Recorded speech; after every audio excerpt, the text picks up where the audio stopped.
Hello, and welcome to A Gentleman and a Snob, where I am a snob, but at least a polite one. Today we're going to talk about 1987's RoboCop and why it's awesome. I'm going to look especially close at the themes, humanity, loss of identity, loss of self, etc. of the movie, rather than just the explosions.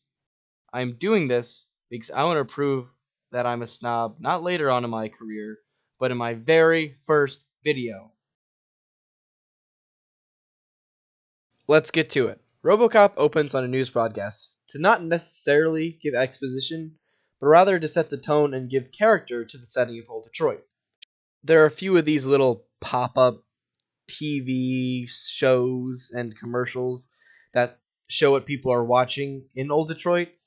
And like I said, they're not 100% necessary, but they exist more to make the futuristic dystopia feel like a futuristic dystopia, and also to be pretty funny. Pakistan is threatening my border! That's it, Buster. No more military aid. Nuke 'em. Get them before they get you. We then cut to OCP's, Omni Consumer Products, meeting room. They have bought the police force of Detroit, thus privatizing it. They have shareholder meetings, I think. I don't know what. It's a bunch of people in suits. I don't know. And we see that Dick Jones, VP of the company. It's Dick Jones! Anyway, he's trying to make not just any cop, but a robotic one. One that doesn't need to eat, sleep, take vacation, is impervious to bullets, and most importantly to these fine men of business, doesn't need to be paid anything. And here it is, the Ed 209. We then get to see the Ed 209 demonstration.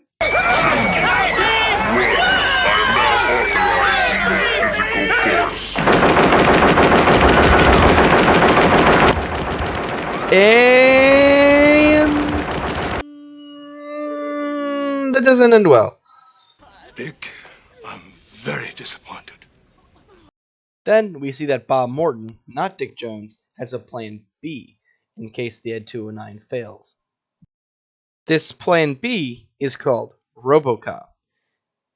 Like the title of the movie. We are then given this important but easily missable line. Restructured the police department and placed prime candidates according to risk factor. The volunteer for the plan B, RoboCop, comes in the shape of Alex Murphy. Alex meets his new partner, Lewis, and they get along great. My son Jimmy watches this cop show, DJ Laser, and this laser guy does this every time he takes down a bad guy, so naturally my kid thinks every good cop should be... And you don't want to disappoint him. Yeah, well, role models can be very important to a boy. Sorry, I should have prefaced what I just said. They get along great until Murphy gets blown to bits.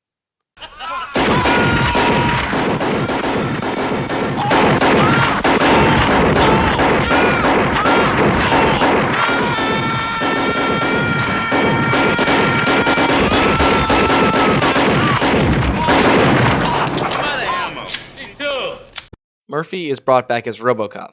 To make sure he is in fact a machine they can control, and not a human, they blank his memory. Except for the undeniable fact that they don't. Well, at least not successfully. Robo goes out on patrol and in one night stops a robbery, stops a rape in a way that defines poetic justice, and to end the night saves the mayor who is being held hostage by the previous mayor. And third, I want a recount! And no matter how it turns out, I want my old job back! After showing his superhero robot strengths, we see the more human element of him as he has a dream while he's sleeping, or at least in sleep mode. This ends when a nightmare powers him up. Yeah. And that sends him looking for Clarence Boddicker and his other cronies. RoboCop is then interrupted on this quest when he remembers who he is. Alex Murphy. He goes to visit his old home, and it kind of is like he's visiting his own grave. More on that later. Wow. Can you do that, Dad? Bob Morton gets killed, which was foreshadowed earlier. I had to kill Bob Morton. As to why Bob Morton was killed, it's because he made a mistake. I had to kill Bob Morton because he made a mistake. Eventually, RoboCop actually does catch up with the man himself, Clarence Boddicker, and it gives us our only real one-man army scene in the movie. And it's just him mowing down people. After the totally awesome massacre, the three people who are left get the bright idea of, get this, running away from the man with impenetrable skin and a machine gun. Clarence is the only one who hasn't escaped or dead, so Murphy almost kills him, but Clarence reminds him what, not who he is. You're a gob! So he turns him in instead. We see the kinder side of Clarence when he is arrested, as we see that he really is just a simple man who doesn't want much. Just give me my phone call. RoboCop goes after the man Clarence Boddicker works for after throwing him in jail. Clarence Boddicker pointed out who he does work for in this clip right here. So RoboCop goes up to Dick Jones. Okay, the joke's over now, I swear. Anyway, RoboCop can't make the arrest because of Objective 4. My little contribution to your psychological profile. RoboCop is attacked by the Ed 209, which has a weakness to stairs. If only Kinney knew.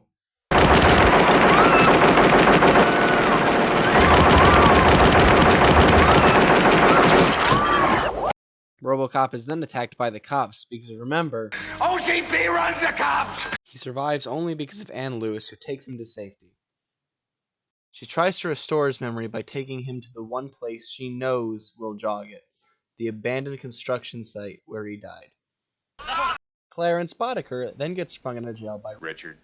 Even though Clarence Boddicker should definitely rot in prison, Dick Jones can just let him out with a simple phone call. Even though Clarence Boddicker is a Cop killer. This is because, like I said before, OCP runs the cops! Listen, I'm here to see Dick Jones. But when I'm done, I've got some free time. Maybe you could, fit me in. we do at least kinda He's get to see expecting you, the Mr. kinder Boddicker. side of Clarence. We see that he's generous. You can keep it going. Dick Jones sends Clarence Boddicker to kill RoboCop once and for all, leading to our final big battle of the film. There's this wonderful scene here when RoboCop finally kills Clarence, where he tries to turn himself in, that being Clarence. And Murphy, just decides that he's going to kill him anyway. Thinking it's kind of personal, aren't you? He's not a machine anymore, he's a person. This scene also gives us just a lot of really cool grisly deaths.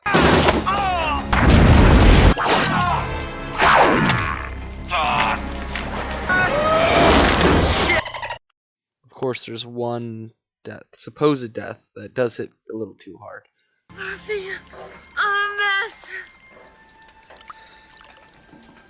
They'll fix you. They fix everything. I want you to remember that last line that Murphy just said, because it's important to later, and yes, it will be on the test. After our final confrontation with Clarence Boddicker, we have our final confrontation with Dick Jones. Even though we can prove that Dick Jones is in fact a criminal, he can't arrest him because of that Objective 4. However, thankfully there's a loophole when Dick Jones gets Fire! Thank you.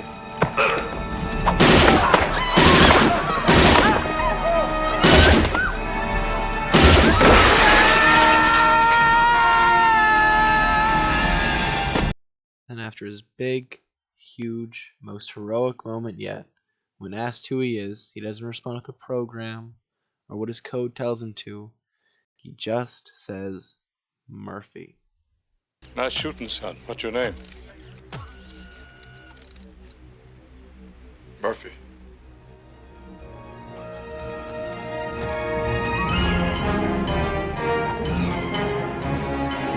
And that concludes RoboCop. Not only one of my favorite action movies, but one of my just favorite movies, period.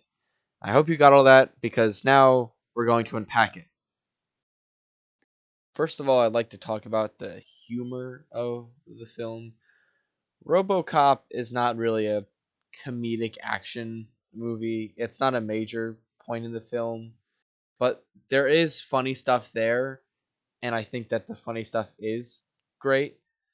And not because it's the most funny or it's particularly funny, but because it doesn't distract from the action of the film. I still take this just as seriously as if there were no comedy in this, which is impressive. Now, in general, I don't really like action comedies in general, and my reasoning for this is that if the hero of the movie is making wisecracks and witty remarks and isn't on the edge of his seat, then where am I supposed to be in my seat? RoboCop is better than this though, because it's not funny to them, even when it's funny to us. Like the Nukem clip is funny to us, but it's not funny to the people of old Detroit. It's just a regular ad to them, and that's sad. Another example is the Creep. scene. This woman who has just been saved from something horrific runs to at least her mortal savior, and she realizes it's a piece of metal, and she doesn't know how to react. And RoboCop gives the voice automated message. I will notify a rape crisis center. It's funny because instead of a triumphant hero and a grateful damsel in distress, we have an awkward hero and a confused damsel. But going back to my original point, it's not funny to them, and it makes sense for this story.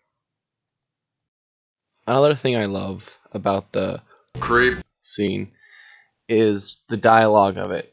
Specifically, I like how the dialogue is cool and punchy. It's still got like good one-liners, but it's not too silly where it feels dumb or to the point where it takes you out of the moment because it's ridiculous. I think this holds true for the majority of the movie, even though characters like Clarence Boddicker have kind of kooky lines, they never feel too cheesy.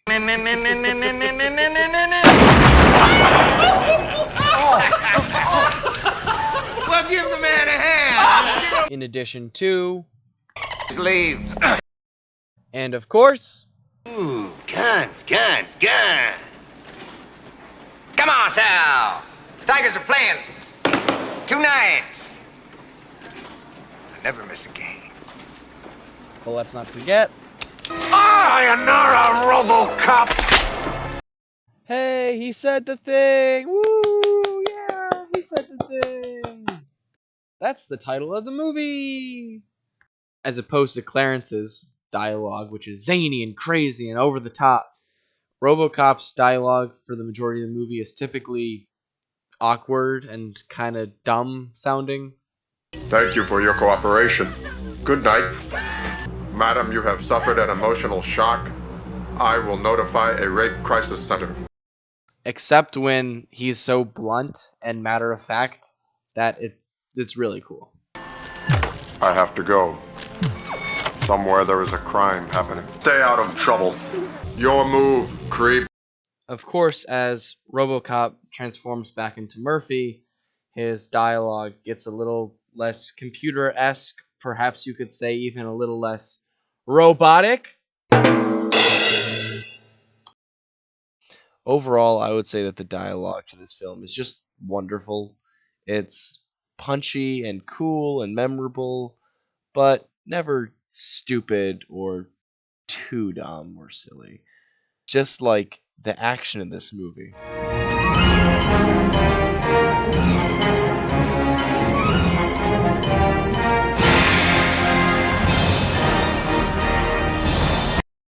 Okay, now it's time to talk about some of the action scenes I like. We're going to talk about every action scene that I just showed you briefly, and we're going to talk about them. Except for the one that I showed first, with the Ed 209 exploding. I just put that there because I wanted an explosion. So then let's start with Murphy's death scene. And I gotta say, it is so realistic and grounded.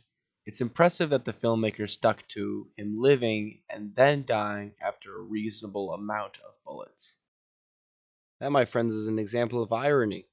Because when Emil says to Clarence, He's still alive.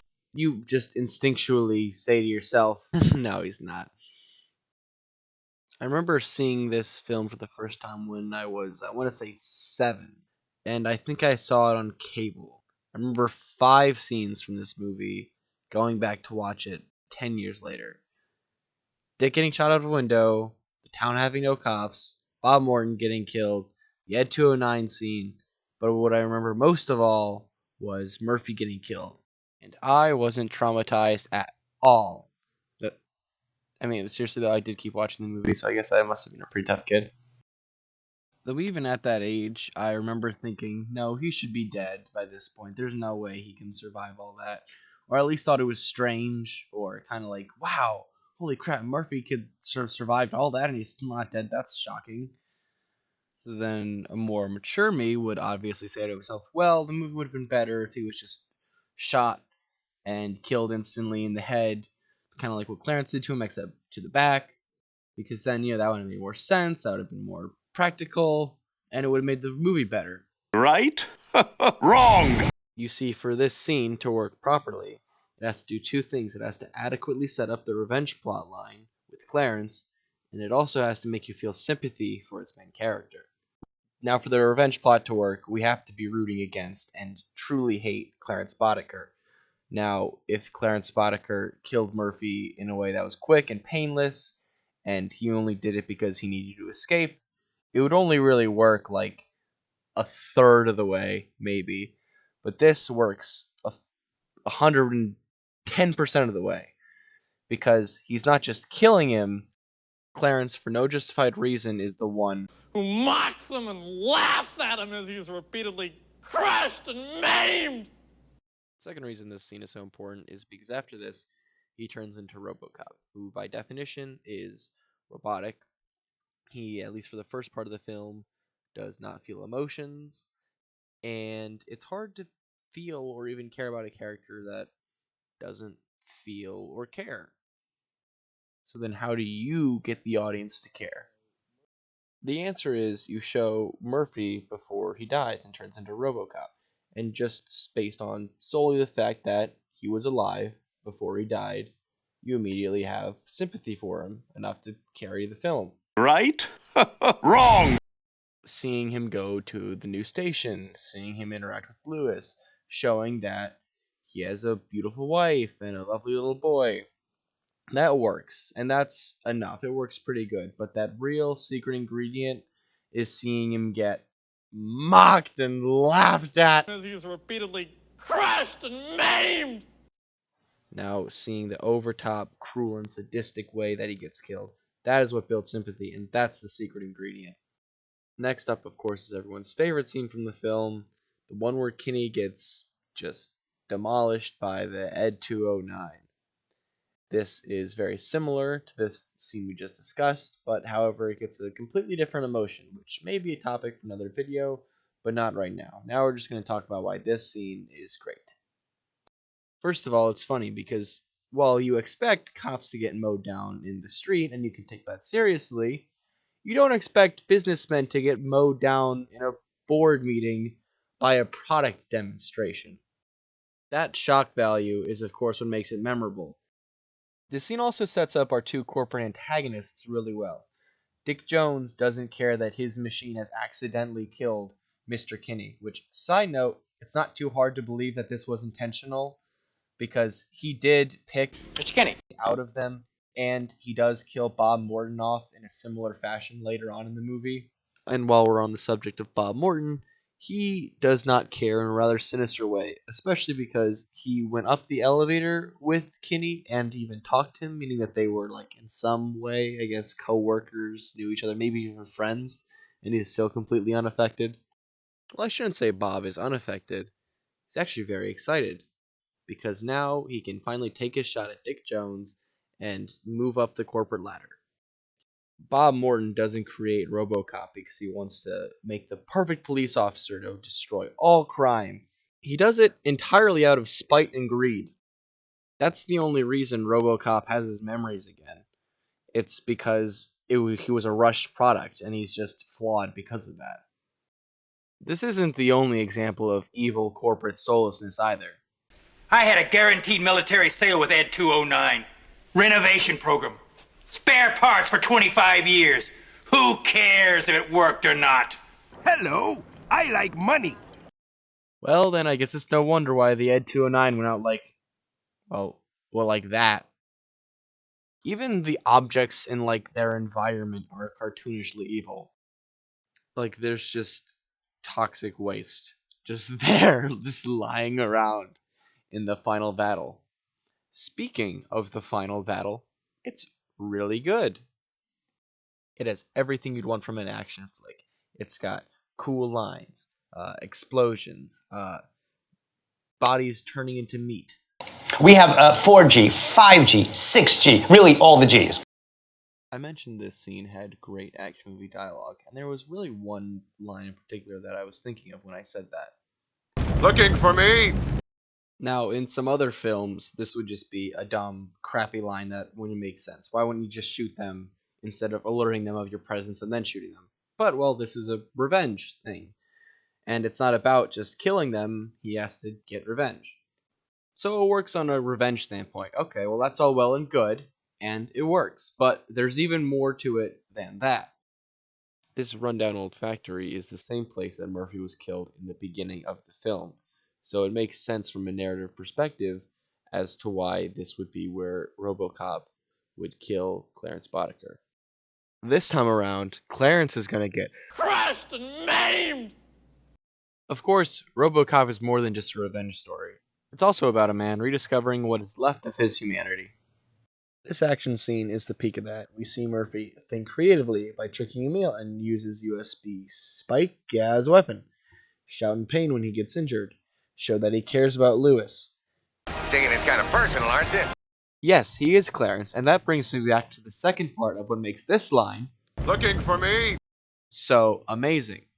Getting revenge, and especially toying with someone to make the revenge sting more, is a very human thing. So it's not only just revenge, it's him rediscovering his humanity. And they're both tied together so perfectly. It's two storylines in one. And speaking of story, let's now talk about the setting. I don't have a good transition for this one. I'm sorry. Old Detroit is truly a dystopia. Scratch that. The whole world of RoboCop is a dystopia. Everything in it is wrong, and it's so great because there's never really a reason why. It's just, yeah, the world is that way. And when you can't even give something horrible a reason as to why it's horrible, it's somehow worse. Remember these two lines from earlier in the film. We've restructured the police department and placed prime candidates according to risk factor. They'll fix you. They fix everything. So what the first one means is that Murphy dying on his first day of the job was not an accident. He was set up to get crushed and maimed! Not just by Clarence Boddicker, but by OCP.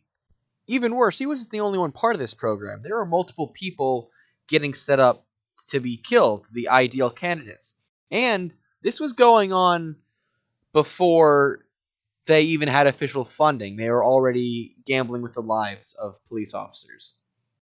The other line I mentioned, they'll fix you. They fix everything, is a little more ambiguous as to what it means. He could be hinting at Lewis being brought back as a robot herself. Maybe Murphy is just trying to comfort his ailing friend. But to me, I think it's more interesting to imagine this is him showing that he knows he was set up. As for some minor details I like, the co-ed locker rooms is a interesting addition. The city having literally no active cops except Robo is more of a plot point, but it's just so nightmarish I want to mention it. It's stuck with me ever since the first time I saw it, and I still think that's just such a horrible idea. It's like the horrible sitcom that everyone watches. It's funny because everyone else is laughing at it, even though you know it's in poor taste and it's horrible. And it really kind of just speaks volumes about like the type of people in this world and how horrible it's gotten.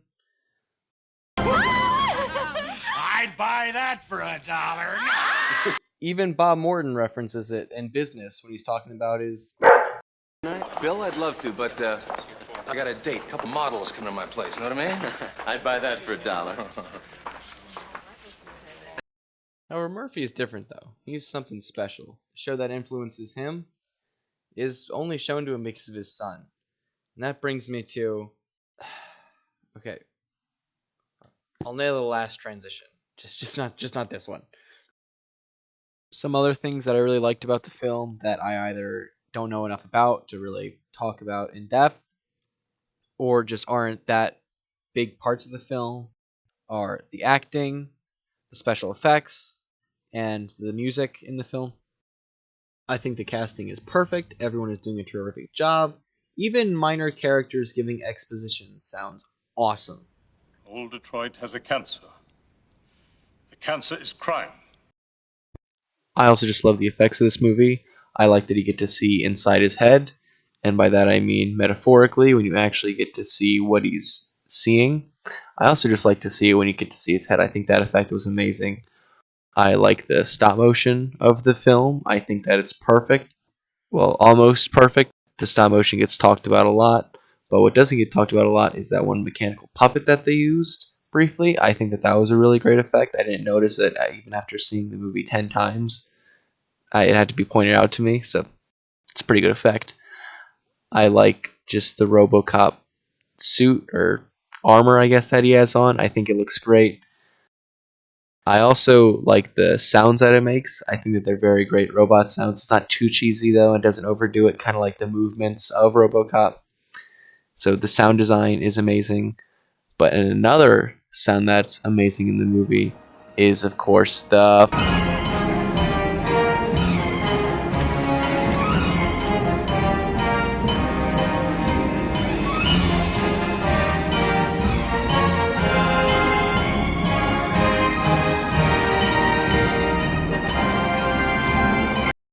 The theme and the music of the film really give character to the movie. And speaking of characters, I really like Johnson. He's a character that technically doesn't add anything, but he's definitely worth his screen time just for the texture that he gives to the film. The way he lights up when Dick gets killed because he wants to climb the corporate ladder, and this is just another bar. Just look at the expression on his face when he's pretending to care about the corruption that Dick Jones is behind. It's priceless. His monosecond of misery when Kinney dies before reverting back to complete apathy. Too bad about Kinney, huh? He's so goofy and weird in an almost childlike way.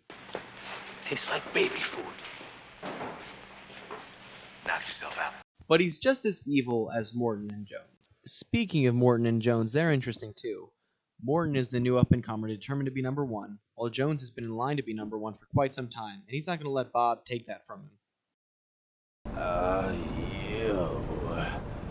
You just couldn't let me go, could you? This is what happens when an unstoppable force meets an immovable object. Morton gets killed. That's what happens. On a side note, I just love that 3 separate people get killed in office-related murders. Like, this is a corporation. This should be the most dull and uninteresting job there is. And the man who has to oversee this tragedy of a company is, of course, the president of OCP. I like that he's not an overtly evil character. Like, he's not a good guy, but he's not that bad, you know?